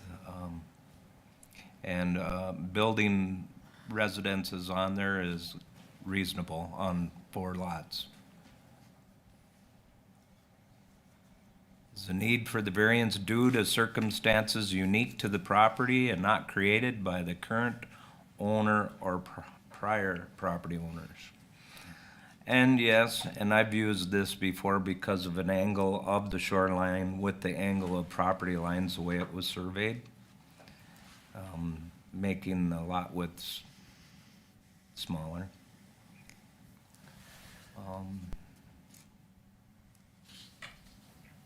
Will the issuance of the variance maintain the essential character of the locality? Yes. It's going to be 4 residential lots after 3 years for residential use. And does the stated practical difficulty involve more than just economic considerations? I believe yes. Economics are not mentioned as a reason. Yeah, it wasn't mentioned in Yeah. the application. Got a motion by Ken, a second by Timothy. We've found findings of fact. Do we need, Eric, Yeah, I'd Let's like go- you to go reread through for what- one more time so we all, the conditions are, conditions are that any existing cabins over the 720 feet in, are over 700 square feet can remain as guest cabins, except number 5. except number 5. The resort can operate from 3 years from when the subdivision plan is approved, and and the resort would operate with cabins 1, 4, 8, and the apartment. Cabins 2, 3, and 6 must be removed. All new structures must meet the 100-foot setback. including decks. including decks, and the new home can be built on parcel or tract B when the resort ceases to exist. No, it doesn't have to wait for the resort. to- Okay, so a new home can be built on tract B, but it must meet setbacks as stated earlier. And when the resort, what's the cabins, 1 and 8 must be removed when the resort ceases to operate? Is that the last condition, Ken? I think that covers all. Okay. Timothy, how do you vote? This is Timothy, I vote aye. Ken, how do you vote? This is Ken, I vote aye. Mark, how do you vote? This is Mark, I vote nay. Veronica, how do you vote? Veronica, I vote nay. This is Mike, I vote aye. Motion carries.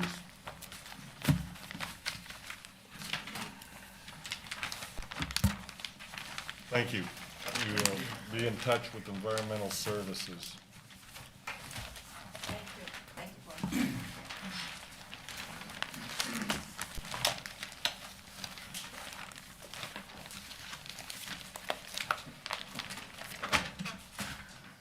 Next, we have variance application 32-V-22 by Mark Riggs, part of Government Lot 5 and 6, Section 15, Township 141, Range 35, Arago Township on Eagle Lake, a recreational development lake, parcel 02.15.00310.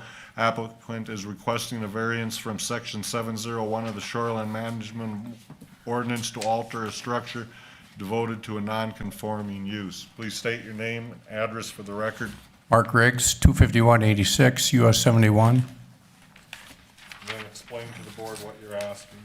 I'm just asking to replace an existing deck. At one time, the previous homeowners had a tree, so they built the deck at kind of an angle to go around the tree, and I'm just asking to square off the deck and take, I'm actually going to come back 5 feet from the lake, but square off the end of the deck instead of having a notch in my deck. Thank you. Questions or comments from the board?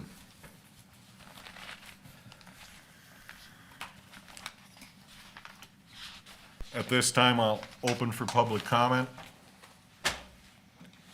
Hearing none, I'll close public comment. Questions or comments from the board?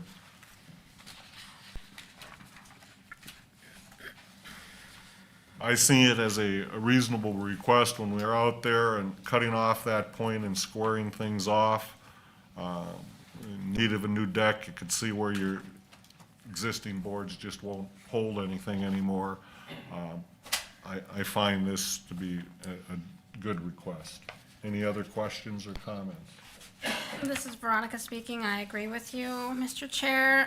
The new deck will be a few feet further from the ordinary high water mark than the existing deck. The deck is 140 feet from the ordinary high water mark per the application, and so the new deck will not change the character of the area and won't be noticeable from the lake. Anyone ready to make a motion? Did you do public comment? I did do public comment. Okay. Mike, I'll make a motion to approve the application and accept the staff's findings of facts. This is Veronica. I second the motion. I have a motion by Mark, a second by Veronica to accept the proposal and accept the staff findings of fact. Timothy, how do you vote? This is Timothy, I vote aye. Ken, how do you vote? This is Ken, I vote aye. Mark, how do you vote? Mark, I vote aye. Veronica, how do you vote? Veronica, I vote aye. This is Mike, I vote aye. Motion carries. Thank you.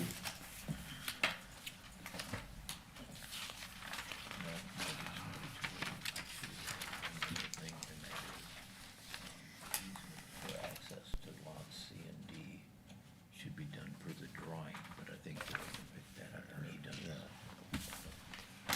Next, we have variance application 33-V-22 by Ryan Anderson, Lot 7, Block 1, Bridgepoint Gardens, Section 22, Township 141, Range 32, Akeley Township on 11th Crow Wing Lake, a recreational development lake. Parcel 01.37.00700. Applicant is requesting a variance from section 506 and Article V of the Shoreline Management Ordinance to have 3 guest cottages on the property, 2 of which are non-conforming structures in terms of structure setbacks. State your name and address for the record. Name is Ryan Anderson, 2025 221st Avenue, Mora. You want the property address? 1170 Pleasant Avenue. Okay, explain to the board what you're asking. I'm actually not even sure why I need the variance. I bought a place that was previously a resort. It was run as a resort since the 40s. The people that owned it prior to me ran it as a resort until COVID stopped them from renting the property out.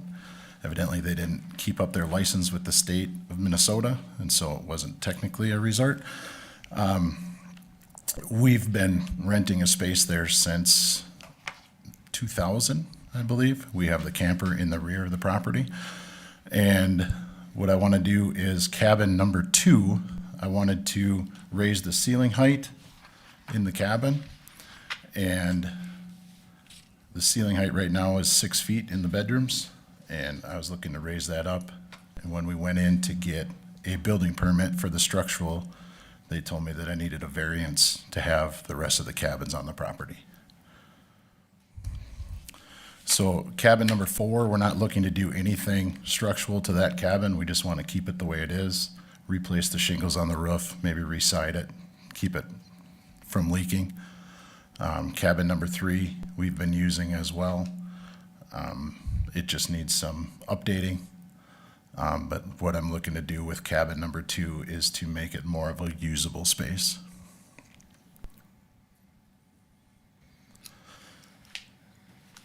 So my question, I guess I had a question for Eric maybe on this finding of fact. Question number 3, when he asked, it says, the need for a variance due to circumstances unique to the property and not created by the current or prior owners. I didn't build any of the cabins. The prior owners didn't build any of the cabins. They were there prior to any of the roads being built around it, the highway that runs alongside, that the setback for cabin number 4 is too close to. So I was wondering why that box got checked no in that. The reason for that is that you're proposing to use the property in a residential manner, and it historically had been like a resort, as you indicated. Okay, So it has to do with your wanting to use it as a residential property use and have more dwellings on it than what is allowed okay. for residential property use. So it has nothing to do with the property in my mind. It has to do with your desired use of the property. Desire to use it. So, yeah, because I just want to use it as it sits. I don't want to change it, or I guess I was told when I went in to get the building permit that this was the easiest route to go around and to try and get so that I'm compliant with zoning, instead of, trying to run it to zone it as a resort again, or to go through that way. So I guess, I don't know if I filled out the application incorrectly, or if I didn't state, I thought that, I was led to believe that this would be the least complicated way to go about getting a building permit to put cabin number 2 back together. As opposed to the other options, I would agree with that. Okay, yep, so that's why we're here. So, in cabin number 2, the previous owners had used that as their cabin until the end of the season in 2021. And then they removed their property from it and started to pull it apart. And then we purchased the property in the winter, last winter, and then continued to pull it apart until we ran into this issue where we needed a building permit. Because evidently we don't need building permits unless we do something structural. Is that correct? Structural or changing the exterior dimensions of the structure. Correct, yep. And so the original intent was just to bring it back up so that we could use it later into the fall. There's no insulation. There was, it was just old paneling from the 40s in there. And then just realized that the ceiling height in the bedrooms was 6 foot. I'm 6'5". So when we went to raise that up or vault the ceiling, either way, that's what we ran into. So, Thank you. Questions, comments from the board? For Eric, if I understand, this was a resort, it ceased to operate and therefore lost any grandfathering or any connection as a resort. And I should be looking at this as a residential piece of property Correct. that basically is allowed to have one home and one guest cabin. Correct. Okay.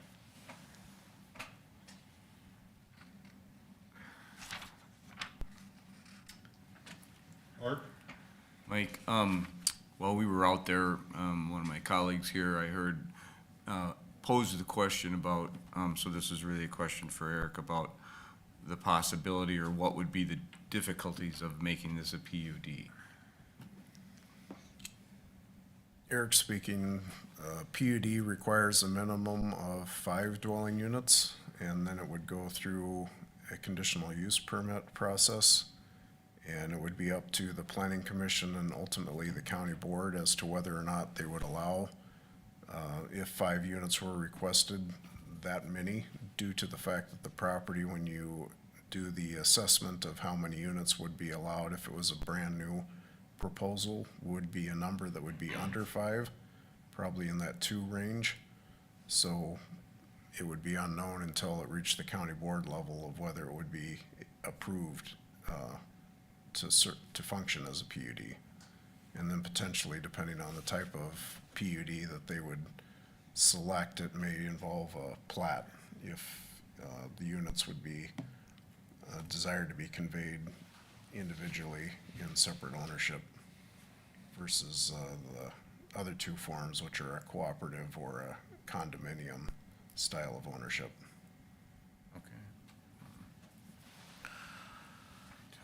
This is Ken. When I do the math, there are 7 living structures on your property. 2 campers, a bathhouse that has bunks in it, a main house, and 3 cabins. correct, You're asking for a variance for 2 and 4. correct. How about the 2 campers that are? The one camper is mine, and so once I put cabin number 2 back together, I will move into that cabin. The other camper is my in-laws, and now that the previous owners, we allowed their parents to stay in the main house for the last season, and so now this spring, they're moving out, and so that cabin will be available to move my in-laws into, and then we can get rid of that cabin as well. But both of those campers are permanently in place. They have deck steps and stuff. They aren't movable or anything. They don't come and go. They do not come and are go at this living- point. They are permanent living units as they sit right now, right? As they sit right now, they are, yes. Okay. So the decks are not attached to the campers. And so the camper that I have, I moved in 2 years ago and set the deck in front of it again. And we would just move the deck and pull the camper out of there and sell it, would be the plan. The bunkhouse was actually just a bathhouse with, the previous owners had a hot tub in there.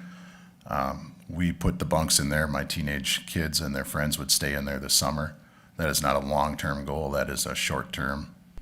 Still a living quarter.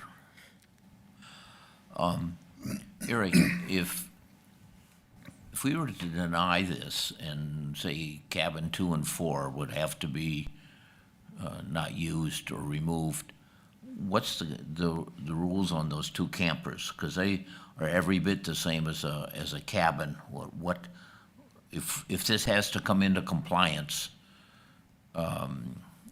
with the residential lot? What about those 2 campers? How do we view those? The decks on them would need to be removed, and then we'd need to see that they would fall under what the ordinance allows, which is occasional and intermittent visitor use, and it would not exceed that. So we would, look to see that those are being moved occasionally, that they aren't sitting there year-round. Okay. The occasional use is is all, just like any other Okay. residential lot. Okay, But again, if we get this variance pushed through, both of those campers will be gone. The one in the back for sure, this next, as soon as we get cabin number 2 put back together. And then the in-laws, I would move them into that house and get rid of their cabin, or their camper as well. okay, I guess I'm Other viewing. questions or comments from the board at this time? Open for public comment? Hearing none, I'll close public comment.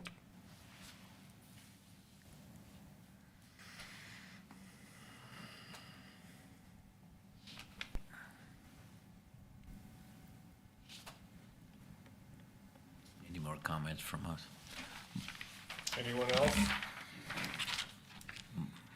I don't know. This is Veronica speaking. I just kind of have questions for Eric as well. If this application was to be denied, what guidance would ESO offer for the next step? Would it be a CUP or a PUD only if the applicant wanted to retain these? I mean, I know the variance was suggested to help, with the density unit, but if he was going a permitted way, I just foresee a CUP involved if you're wanting to keep 4 or 5 out. And I understand that 5 residences are needed to meet that possibly, which there is already one RV unit that's permanently placed, the one that has the deck right by it up Yep. towards the front. That could possibly be number 5. I mean, this Veronica speaking, I just kind of see this. I completely understand it was a resort.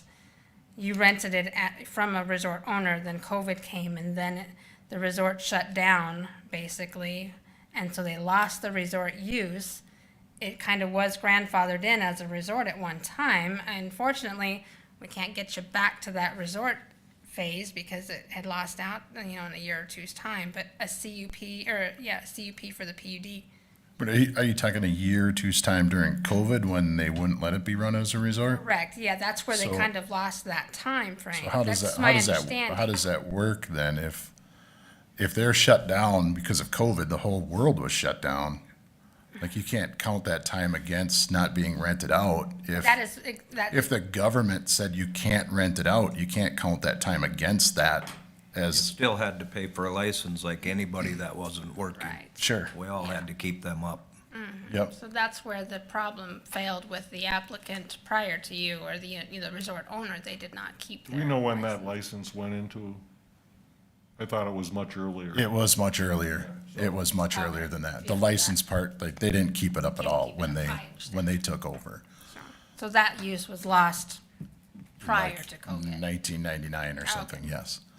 Yep, but it's my understanding that they switched it to resort, or from resort to residential in 2020, is that correct, Eric? Do you know that? I think talking with Demi, she said it was 2020 when they switched it from resort status to residential status in the zoning ordinance. Does that sound right? Wouldn't have involved a change in the ordinance. It would be when the use of the property as a resort had ceased for over a 12-month consecutive period. Right. And then it would revert back to the default residential use. Okay.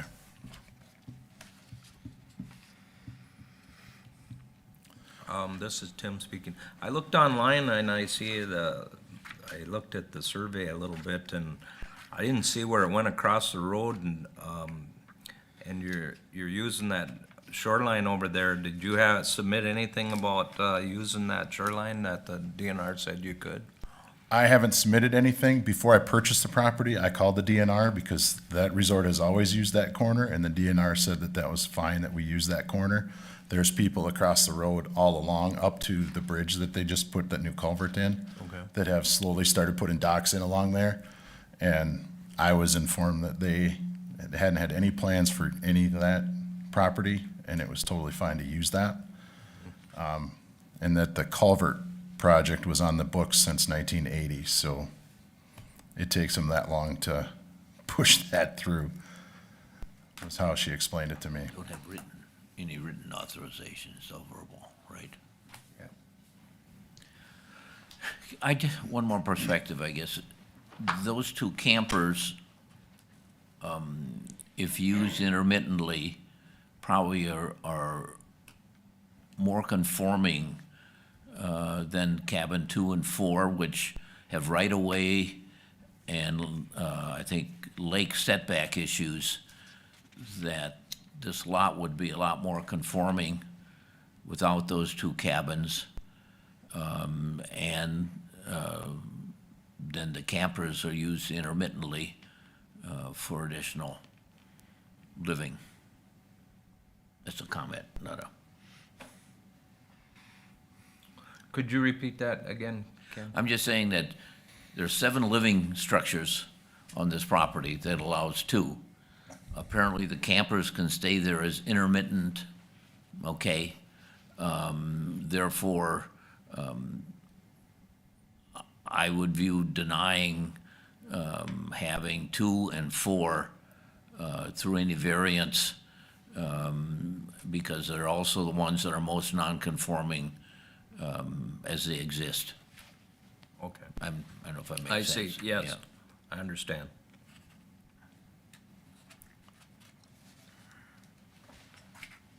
Other questions or comments from the board?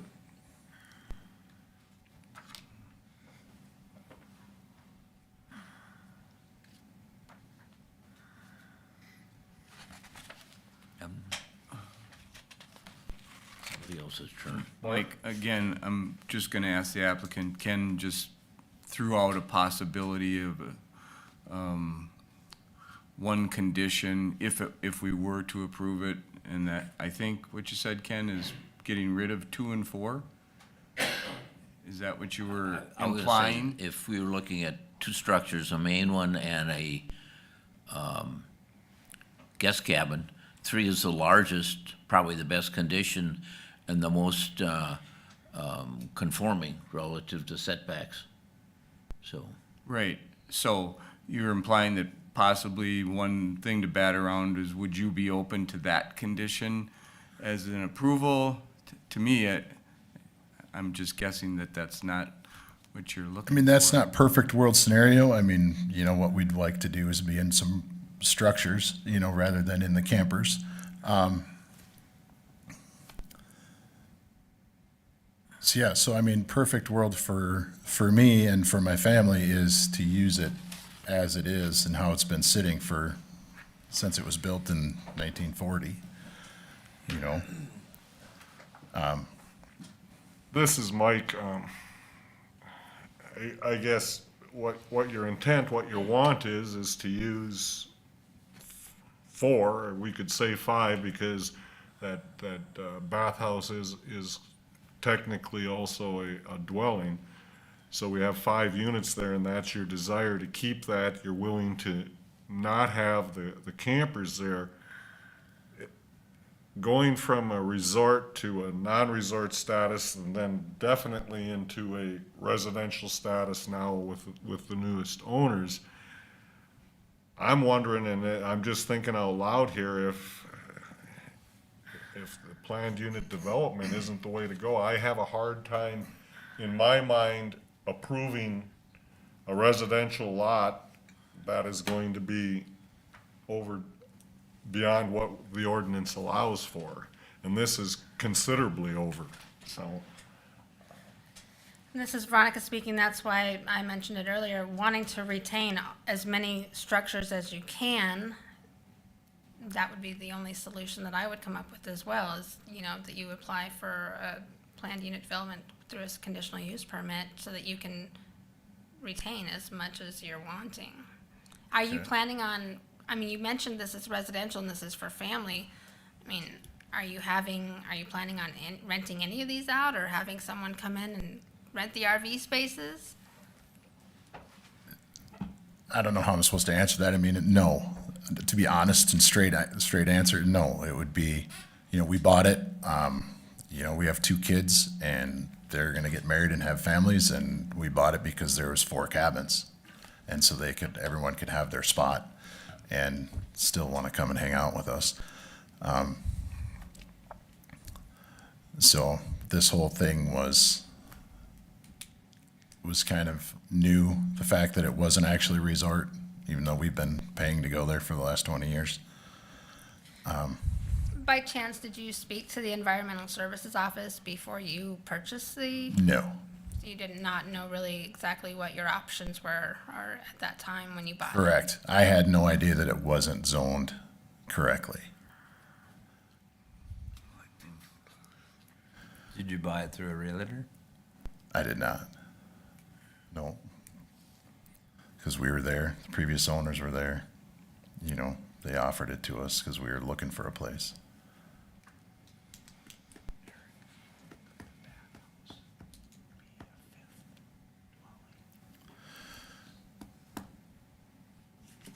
We converted into living quarters.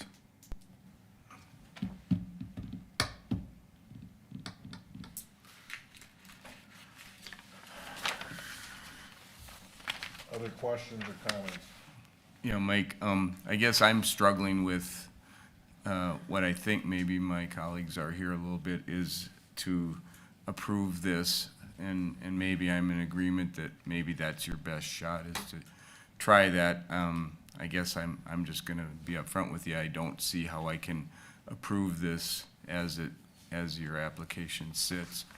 So- And the conditions, if even one of them were suggested, I think you might not find that you're interested in doing it. It might alter what you're requesting too much for you to want to go forward with it. I don't know about that, but I'm just saying the way it sits right now, your application, I'm not in favor of giving you that.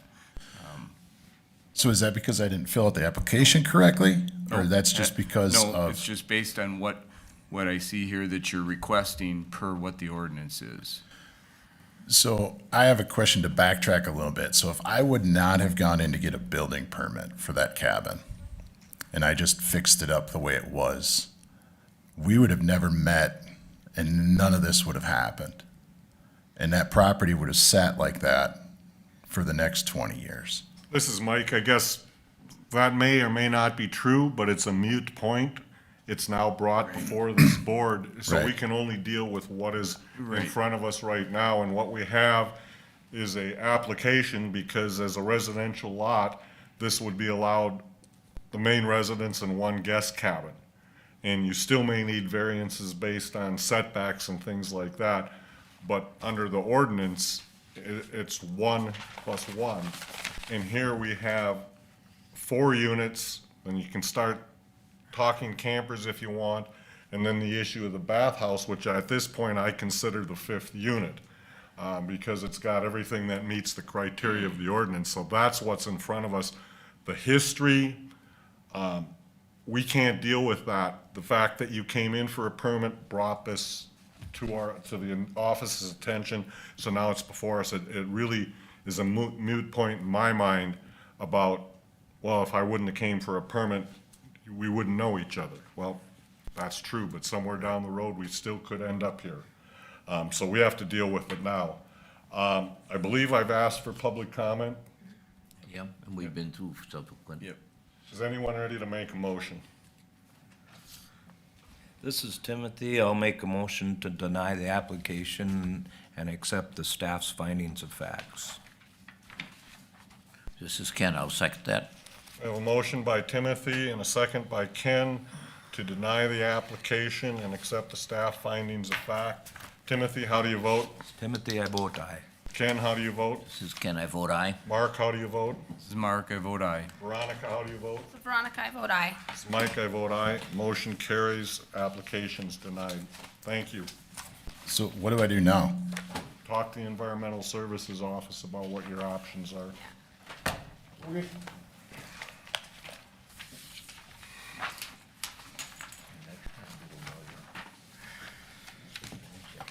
Buyer beware.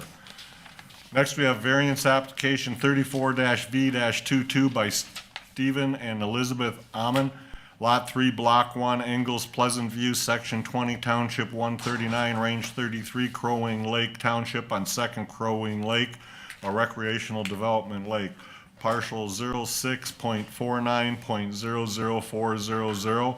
Applicants are requesting a variance from sections 501.2, 1001, 1003, and 1005 of the Shoreline Management Ordinance and Section 7 Subdivision B4 and Subdivision D14 of the Subdivision Ordinance to subdivide a lot into 2 lots, one of which which will not comply with the minimum lot width, lot area, and buildable area. Please state your name and addresses for the record and explain to the board what you're asking. Stephen Amon, 12148 Bayberry Drive. Libby Amon is what I go by, and same address. We're proposing to cut 130 feet off the southern end of the existing resort with an existing cabin within that area. And it's an existing septic system as well. I know, we talked about when you were out, looking at, because we are, requesting the 130 foot and why we didn't go to 150. And the main reason of that is that, that's kind of where the septic line is drawn. And also kind of feeling that if we were to make, the new lot more in compliance, the existing lot would be, less in compliance. So just trying to kind of find a good, because we talked about even when we first were talking about it, asking for 100 foot, and, then moving, trying to get closer to that 150, just went where that septic line was. It hasn't been a good rental property for us because it is farther off from the main part of the resort, but we just kind of feel that it would be something that would be enjoyed as an individual by, a private property owner. Thank you. Questions or comments from the board?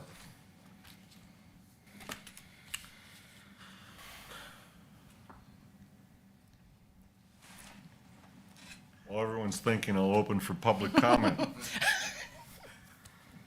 Seeing and hearing none, I will close public comment. Mark? Okay, my question for Tim. Tim, you were up there looking where the septic currently exists. In theory, if that line was moved to make 150 foot width there, what would be the practical difficulties with your expertise on making the septic work on both lots? It would take, this is Tim, it would take more investigation to know all the answers, but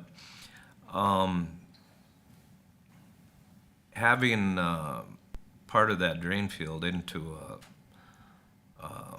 the lot is common all over, way more than people probably even realize. Okay. Because in the early days, nobody did a survey to install septics. Right. So there's a lot of septics that are into other people's lots, so it's just that when they're found out, usually it's a condition that if they ever have to be fixed or replaced, they need to put them on their own land. Okay. Yeah. This is my question is, for the property that's, you're asking to split out, when was that drain field, when was that installed? I believe it was 2003.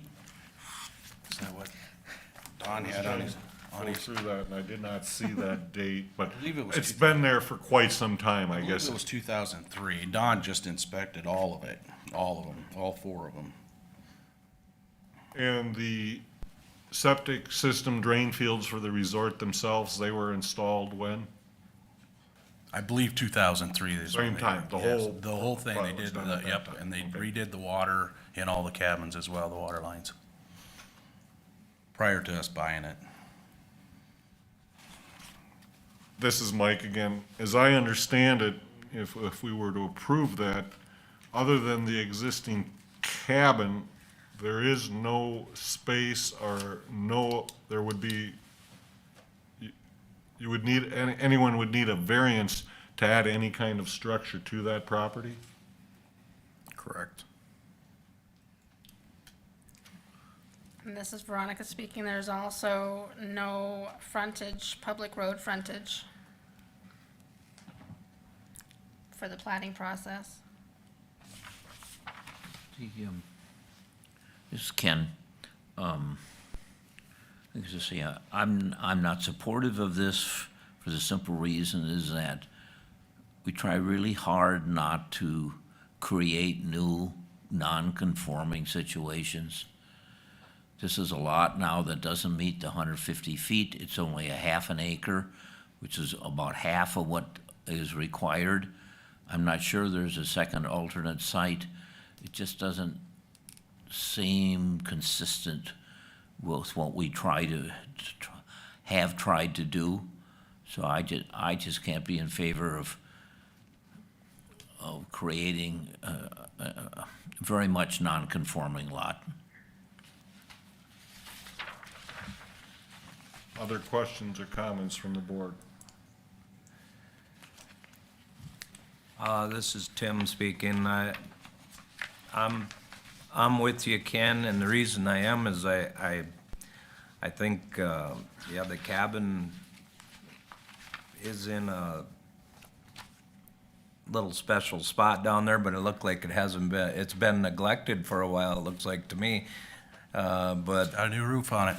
You Well, even I'm said, just you even saying, said, you even said the roof peak that when you were visiting was I see a solid. lot of short-term rentals that are, the entire county is full.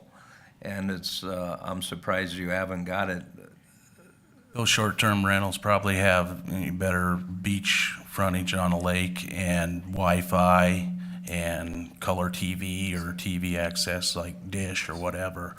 Even if you want to watch a TV on your iPad or anything like that, you still require Wi-Fi, and that cabin's too far away from our Wi-Fi service.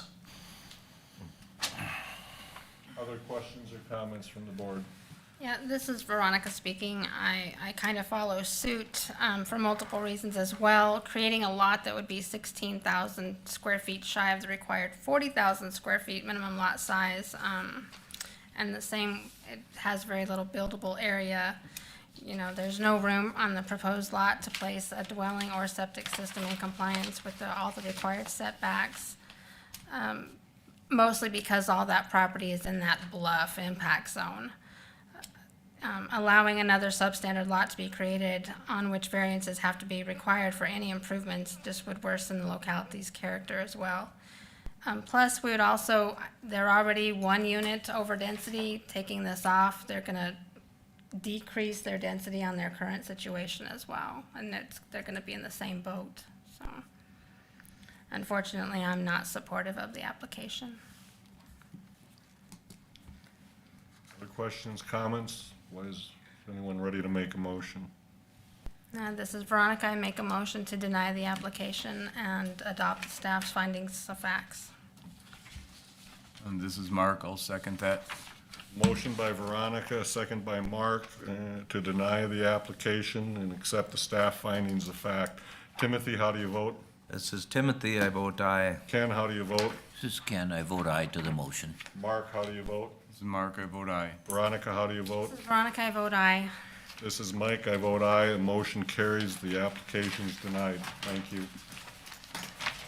Now move on to miscellaneous.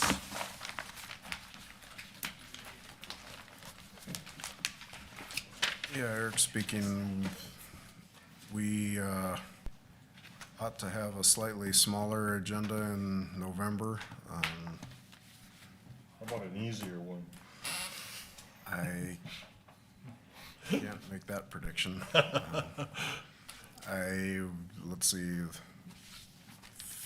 Wait till Four. Shangri-La goes up. I'm guessing 4? roughly. We got till Monday? No, today was the Oh, deadline. today wasn't it? Yeah,